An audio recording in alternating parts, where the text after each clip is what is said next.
नमस्कार दोस्तों, जय माता दी, जय माता लक्ष्मी। सबसे पहले मैं अपने सभी प्रिय दर्शकों को धन्यवाद देता हूं कि जो आप लोग मेरे साथ जुड़े हुए हैं और आप लोग मेरे को इतना सपोर्ट करते हैं, प्रेम करते हैं। इसलिए मैं हमेशा आप लोगों के लिए एक से बढ़कर एक मैं वनस्पति उपाय लाता रहता हूं, क्योंकि आजकल इस कलयुग में, इस भारतवर्ष में सभी भारतवासियों को आयुर्वेदा का ज्ञान होना अति आवश्यक हो गया है। क्योंकि अंग्रेजी दवाइयाँ दिन पर दिन इतनी महंगी होती जा रही है और सबके पास इतने पैसे रुपए नहीं है कि सब लोग जो महंगे महंगे दवाइयों को अफोर्ड कर सकें, नहीं कर सकते हैं। जो बेचारे गरीब है वे लोग जो है उन महंगे महंगे दवाई हॉस्पिटल को नहीं अफोर्ड कर पाते और घर पर ही अपना दम तोड़ देते हैं। लेकिन ये आयुर्वेदिक कुछ ऐसे उपाय हैं जो बस आपको फ्री में एक घरेलू नुस्खे आपके सैकड़ों बीमारियों को खत्म कर देता है और आपके लाखों करोड़ों रुपए के बराबर यह काम करता है। यदि इन आयुर्वेदों को यदि दवा से तुलना किया जाए तो कभी दवा इसके आगे लगती ही नहीं, टिकती नहीं है। लेकिन हम लोगों के घर के आसपास जो जंगली घास फूस पाए जाते हैं, जो वनस्पतियां पाई जाती, उसके गुण नहीं जानते, जिसके अभाव में हम लोग जो अंग्रेजी दवाइयों की तरफ भागते हैं।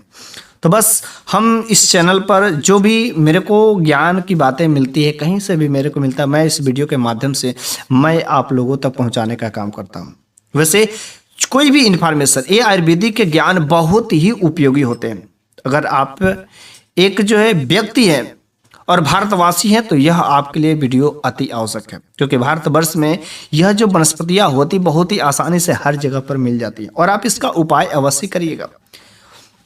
वैसे आज की इस वीडियो में मैं जिस वनस्पति के बारे में बात करने वाला, यह बहुत ही खास वनस्पति है। यदि आप भगवान शिव के भक्त होंगे, भोले बाबा के भक्त होंगे, तब अवश्य इसके बारे में जानते होंगे। वैसे आपको स्क्रीन पर तो दिखाई दे रहा है, इसका नाम जो धतूरा के नाम से जाना जाता है। कुछ लोग इसे बड़े धतूरा के नाम से जानते हैं। तो अलग अलग जगह पर हो सके अलग अलग नाम से जाना जाता होगा, लेकिन अगर भगवान शिव के भक्त होंगे तो धतूरा के बारे में बड़े ही अच्छे से जानते होंगे। भगवान शिव को ये धतूरा का पौधा, धतूरा का फल, धतूरा का पुष्प बहुत ही प्रिय होता है और बिना धतूरा के पुष्प के फल के भगवान शिव की पूजा अधूरी मानी जाती है। और जो भी भक्त सच्चे दिलों से भगवान शिव को मानता है और उनके ऊपर ये धतूरा का फल फूल को अर्पित करता है, भगवान शिव के विशेष कृपा के पात्र होता है। साथ ही साथ इस धतूरे के कुछ ऐसे अनेक प्रकार के टोटके भी होते हैं, लेकिन आज की इस वीडियो में मैं आप लोगों को किसी प्रकार का कोई टोटका नहीं बताने आया हूं। इस धतूरे के जो आयुर्वेदिक उपाय है, जो औषधि गुणों हैं, जो हमारे अनेक प्रकार के बीमारियों को जड़ से सफाया कर सकते हैं, लेकिन हम लोग को पता ही नहीं होता। बस भगवान शिव को पूजते और भगवान शिव पर चढ़ाते, ठीक है, अच्छी बात है, लेकिन उसके साथ ही साथ हम सभी लोगों को, हम सभी भारतवासियों को इसके बारे में जानना अति आवश्यक होता है। इसके औषधि गुणों को जानना अति आवश्यक है, क्योंकि यह अनेक प्रकार के बीमारियों को खत्म कर सकता है। ये विषैला जरूर होता है, लेकिन विषैला होता है यदि हम लोग इसका सही तरीके से उपाय करें तो विषैला होते हुए भी हमारे अनेक प्रकार के रोगों को, जो घातक बीमारियां होते हैं, उसका भी सफाया कर देता है। तो चलिए हम लोग आखिर समझ ही लेते हैं, ये जो धतूरा का पत्ता है, धतूरा की जड़ है, धतूरा का पुष्प है, धतूरा का फल, धतूरा का बीज, आखिर ये कैसे कारगर होते हैं, कैसे अनेक प्रकार के बीमारियों का जड़ से सफाया करेंगे। ध्यान से इस वीडियो के अंत तक बने रहेगा और मैं आपसे पूरा उम्मीद करता हूं कि आप इस प्रकार का अगर ज्ञान में रुचि रखते होंगे तो अवश्य आप इस वीडियो के अंत तक बने रहेंगे। तो चलिए हम लोग एक एक बीमारियों के बारे में समझ लेते हैं। आखिर ये धतूरा का बीज, धतूरा का फल किस तरीके से आखिर हमारे लिए उपयोगी होता है। पहला नंबर का जो यह इलाज है, बालों की समस्या को खत्म करता है। मतलब बाल में खास तरीके से गंजेपन और झड़ने की समस्या आती है, तो झड़नेपन या बालों में डैंड्रफ की समस्या हुई रहती है, तो आप इसका अवश्य उपयोग करके देखिएगा, कारगर ही होता है। क्या करना है, धतूरे के पत्ता, ठीक है, वैसे बहुत ही विषैला होता है, लेकिन क्या होता है, धतूरे का पत्ता का रस, ठीक है, आप निकालिए और उसको सिर पर जहाँ पर भी गंजापन हुआ है, गंजेपन वाली जगह पर आप मालिश करिए। इस काम को करने से थोड़े से लंबे समय तक, 1.5 से 2 महीने तक इस काम को लगातार करना पड़ेगा और वहाँ से बाल निकलने शुरू हो जाते हैं। साथ ही साथ अगर आप बालों में अपने लगाते हैं, ठीक है, इसके रस को, तो इसको बालों में लगाने से बहुत ही जल्दी जो आपके बाल गिरने की समस्या है, जो आपके बालों में डैंड्रफ, जिसे रूसी कहते हैं, यदि वह बन गए हो तो बस उसका तो सफाया 1 सप्ताह में ही हो जाता है। बहुत ही जल्दी खत्म हो जाता है। साथ ही साथ अगर इसके रसों को अपने बालों में लगाते हैं तो विषैला होता है, तो जो आपके सिर के बालों में जुए हो गए या लीक पड़ गए हैं, सारे के सारे युवा यूं ही समाप्त हो जाते हैं, खत्म हो जाते हैं। ठीक है।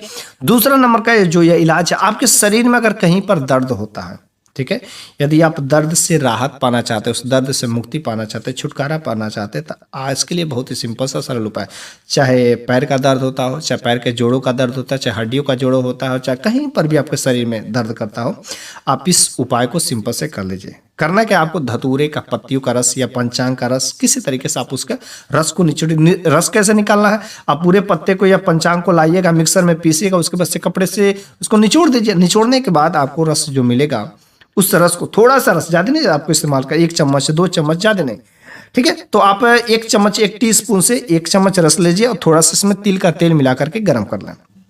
ठीक है। गर्म करने के बाद जहां पर भी आपको दर्द होता है, उस दर्द वाली जगह पर क्या करना, आपको मालिश करना। बहुत ही जल्दी, बहुत ही कारगर ये उपाय होता है, और बस मालिश करने मात्र से 10 मिनट के बाद आपको वहां का दर्द जो छुटकारा हो जाता है। और लगातार कई दिनों तक मालिश करने से वो जो समस्याएं रहती है, चाहे गठिया का रोग होता है, चाहे जोड़ों का दर्द हो, हमेशा हमेशा के लिए खत्म हो जाते हैं।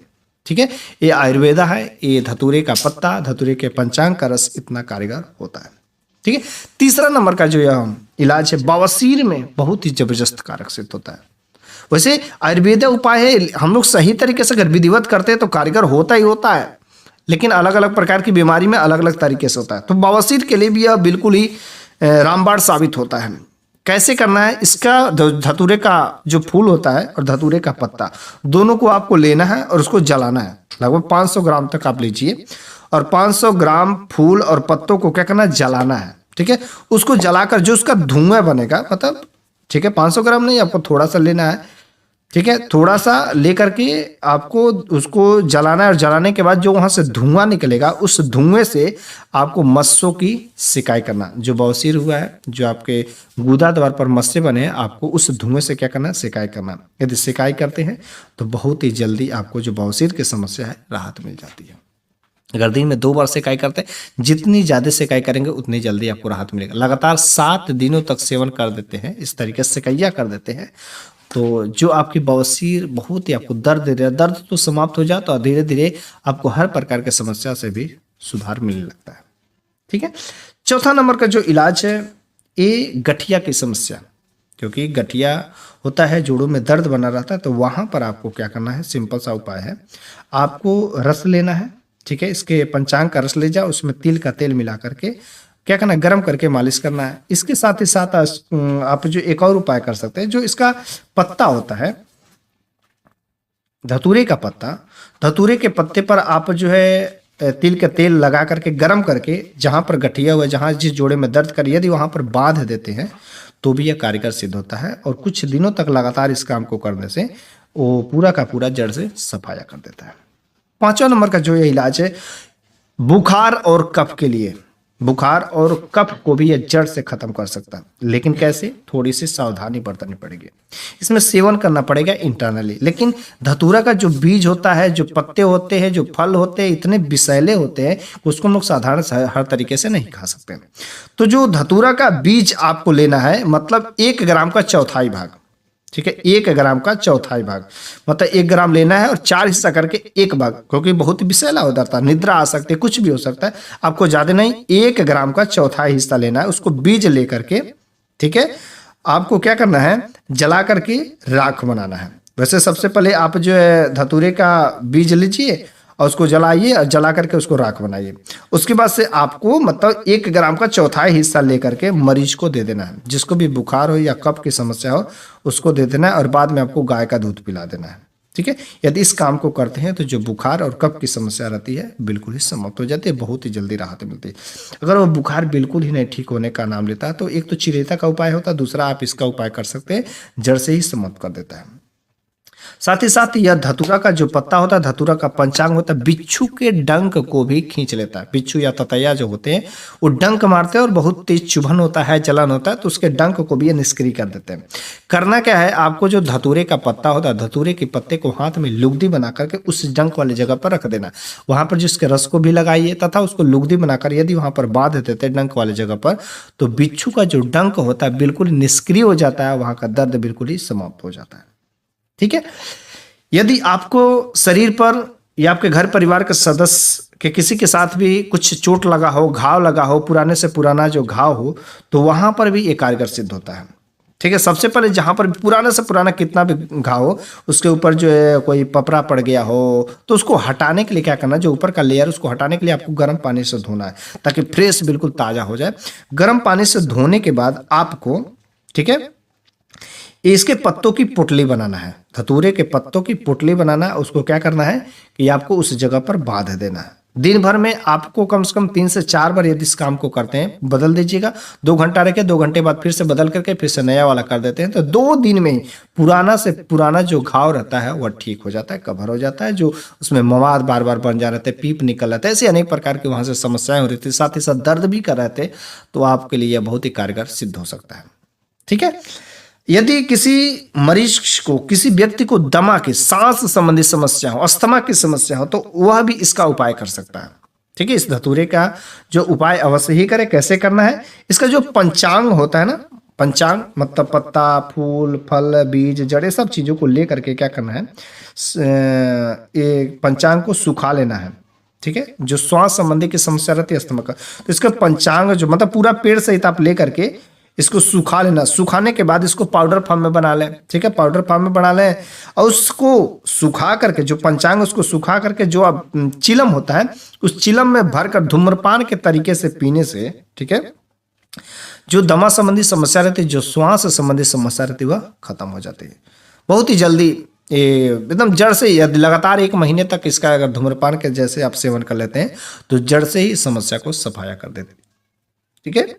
अगला नंबर का जो इलाज है, अंडकोश का साइज बढ़ गया है। कोई भी ऐसे भी व्यक्ति होते हैं जिनके हाइड्रोसिल का साइज बढ़ जाता है, तो उनको चलने में बहुत सारी दिक्कतें होती है। तो ऐसी अनेक प्रकार की समस्या, कभी कभी तो दर्द भर आता है, कभी कभी उसमें पानी भर जाता है, तो बहुत सारे दिक्कतें, समस्याएं आती है। तो उसके साइज को, अर्थात सूजन बन गया, चाहे पानी भर गया, चाहे कुछ भी हुआ हो, तो उसको यह कंट्रोल कर सकता है। कैसे करना है, इसका पत्ता लेना है, धतूरे का पत्ता, उस पर जो सरसों का तेल लगा करके, ठीक है, पहले गरम करना है। सरसों का तेल लगाकर उसको गरम करके, गरम करने के बाद उस अंडकोश पर रख करके बांध देना। रोज यदि शाम को सोते वक्त यदि आप बांध देते थे, एक बार सुबह कर दीजिए, एक बार शाम को कर देते हैं, तो बहुत ही जल्दी जो अंडकोश में पानी भरा रहता है, जो सूजन बना रहता है, सारे के सारे समस्याएं खत्म हो जाती और फिर से वह पूर्ववत जो नेचुरली होता है उस प्रकार से हो जाता है। आपको घबराने की बात नहीं, चिंता करने की बात नहीं कि बहुत साइज जो इंक्रीज कर गया है तो ऑपरेशन करना पड़ेगा, ऐसा वैसे समस्या। आप नित्य सेवन करिए, आपकी समस्या है जड़ से समाप्त हो जाती है। ठीक है। अगर कोई ऐसी महिला है, स्त्री है, जिसका गर्भपात ही नहीं ठहरता है, मतलब गर्भ नहीं ठहरता है, तो उसके लिए भी यह कार्य करता है। ठीक है। क्या करना है, इसके लिए थोड़े से टुटकी टाइप के उपाय हैं। इसका जड़ को 4 अंगुल लेकर के, इसका जड़ का 4 अंगुल काट करके सफेद कपड़ा में बांध करके, यदि स्त्रियां या महिलाएं अपने कमर में बांध लेती हैं, तो इससे जो है क्या होता है, जो इसकी कुछ ऐसी दुआएं लगती है, भगवान शिव की कृपा लगती है, जिसकी वजह से गर्भ ठहरने की संभावनाएं बन जाती है। ठीक है। यदि बहरापन की समस्या हो, किसी के कान से बार बार मवाद आता हो, लंबे से लंबे, एक हमारे व्यूअर्स ने कमेंट में पूछा भी है कि 10-12 साल से कोई समस्या, उसको सुझाव समझ नहीं आ रहा है, कान से मवाद आता, पीत आता है, तो आप बहरापन, कम सुनाई की समस्या लगती है, तो आप इस प्रकार के उपाय कर सकते हैं। क्या करना है आपको, इस धतूरे का पीला पत्ता, पीला धतूरा भी होता है, तो पीला धतूरा वाला पत्ता लीजिए, या धतूरे का जो पीला पत्ता होता है उसको लेना है। ठीक है। उसका रस निकालना है। उसका रस निकाल करके 2 से 3 बूंद थोड़ा सा गुनगुना करके कान में डालने से, जो आपको कान के बहने की समस्या है, जो मवाद बना हुआ है, जो फोड़ा फफूंदी हुई है, कम सुनाई देता है, कैसी भी समस्या हो, कान वाली बहरापन की समस्या हो, थोड़े से लंबे समय तक यूज करने से, क्योंकि जितना ही पुराना रहेगा तो पुराना को उसको कवर करने में समय लगेगा, तो आपको लगभग एक महीना तक यदि लगातार सेवन कर देते हैं तो बहुत ही जल्दी ठीक हो जाता है। ठीक है, 1 साल पुराना है तो आप 1 महीना सेवन करिए, 3-4 साल 10 साल पुराना है तो आपको कम से कम 1.5 से 2 महीना तक लगातार इसका उपाय करना पड़ेगा। तो जो कान से आपके मवाद आते हैं, कान से पीप बहते, कानों का बहरापन है, कम सुनाई देता, तो अवश्य कुछ ना कुछ तो सुधार होगा। लेकिन जो कान से पीप बहते हैं वो तो 100% खत्म हो जाते हैं। ठीक है, हमारे गांव में, पड़ोस में, महल में कहीं ना कहीं कुछ ऐसे भी लोग होते हैं जिन्हें मिर्गी का दौरा आता है, और मिर्गी का दौरा जब आता है तो उन्हें चमड़े का जूता चप्पल सुंघाया जाता है। आपके साथ भी या आपका कोई दोस्त होगा, पास पड़ोस में जरूरी कोई होगा, किसी के मुख से सुने ही होंगे कि जब किसी को मिर्गी आता है तो चमड़े का जूता चप्पल सॉक्स सुंघाया जाता है, इस प्रकार चीजें सुंघाई जाती हैं। लेकिन मैं इन सब चीज़ों को नहीं कहूँगा सुखाने को। आप जो है, यदि किसी को मिर्गी आता है तो धतूरे का जड़ मात्र सुखाने से उसका मिर्गी का दौरा जो है क्या होता है, फिर से सही हो जाता है। लेकिन यदि इसको सही तरीके से समाप्त करने के लिए यह उपाय नहीं है, इसके उपाय के लिए कुछ विशेष तरीके होते हैं जो बहुत ही लंबा प्रोसेस है, मैं इस वीडियो में कवर नहीं करूँगा, बाद में कवर करूँगा। ठीक है, सिर दर्द में भी यह बहुत ही कारक सिद्ध होता है। सिर दर्द में क्या करना है, 2-3 बीज जो हमारा इस धतूरा का जो बीज होता है, तो धतूरा का ज़्यादा बीज क्योंकि बहुत ही विषैले पदार्थ होते हैं और विषैले है, उसको कूच करके कभी चबाया करके खाया नहीं जा सकता है। ठीक है, ज़्यादा खाने से कभी कभी आदमी की मृत्यु भी हो जाती है। तो मैं तो डायरेक्ट सजेस्ट कभी नहीं करूँगा कि जो विषैले इसके पत्ते होते हैं, इसके फूल होते हैं, इसके बीजों को खाइए, कभी नहीं खाइए। ठीक है, लेकिन अगर सिरदर्द की समस्या, माइग्रेन पेन की समस्या बनी रहती है तो आपको इंटरनली सही होना जरूरी होता है। तो आप क्या करिए, सिंपल सा, जो धतूरे के एक फल तोड़ेंगे तो उसमें कई सारे बीज निकलेंगे, तो आपको 2 से 3 बीज बस मात्र लेना है और जीभ पर रख करके पानी के साथ निकल जाना, कूचना नहीं है, उसको चबा करके खाना नहीं है। ठीक है, बस निगल जाना है। यदि आप इस उपाय को बार बार कर देते हैं तो जो आपके सिरदर्द की समस्या बनी रहती है, जो आपको माइग्रेन पेन यदि है, तो वह भी जो क्या होता है, ऐसे ठीक होने की संभावनाएं बनती है। तो इस तरीके से आज की इस वीडियो में मैंने धतूरा के बारे में बहुत ही उपयोगी ज्ञान की बातें की है, जो आपके घर के आसपास में अवश्य लगा होगा। अगर नहीं लगा होगा तो अपने घर पर जरूर ही ला करके लगाइए। और एक तो अगर आप भगवान शिव के भक्त होंगे तो वहाँ पर भी काम करेगा, तथा इसके पत्तों का जो आयुर्वेदिक उपाय है, जो आज की इस वीडियो में मैंने कवर किया, बताया है, उसका भी आप जो भली भांति इस्तेमाल कर सकते हैं। मुझे तो नहीं पता है कि आपको ये सब बातें पता थी कि नहीं पता थी। अगर मेरे द्वारा दिया गया ज्ञान अच्छा लगा होगा तो आप अपनी राय कमेंट बॉक्स में जरूर दीजिएगा। वैसे हर प्रकार से मैं कोशिश करता हूं कि मैं आप सभी लोगों को, मैं अपने सभी प्रिय दर्शकों को अच्छी से अच्छी ज्ञान की बातें सरल भाषा में समझाने की मैं कोशिश करता हूं, ताकि आप लोग इस प्रकार के आयुर्वेदिक ज्ञान की बातों को समझ सके और हर प्रकार के समस्याओं से मुक्ति पा सके और आपके सेहत में 4 चांद लगे रहे। क्योंकि सेहत रहेगा तो सब कुछ अच्छा लगेगा, सेहत नहीं है तो कुछ भी अच्छा नहीं है। स्वास्थ्य ही सबसे बड़ा धन होता है। यदि आप अपने स्वास्थ्य चाहते हैं तो आप इस प्रकार के वीडियो में रुचि रखना बहुत ही जरूरी रखता है। और आप अगर मेरे चैनल से जुड़ गए हैं तो बड़ी अच्छी बात है, नहीं जुड़े तो कृपया सब्सक्राइब करके अवश्य ही जुड़ जाइए।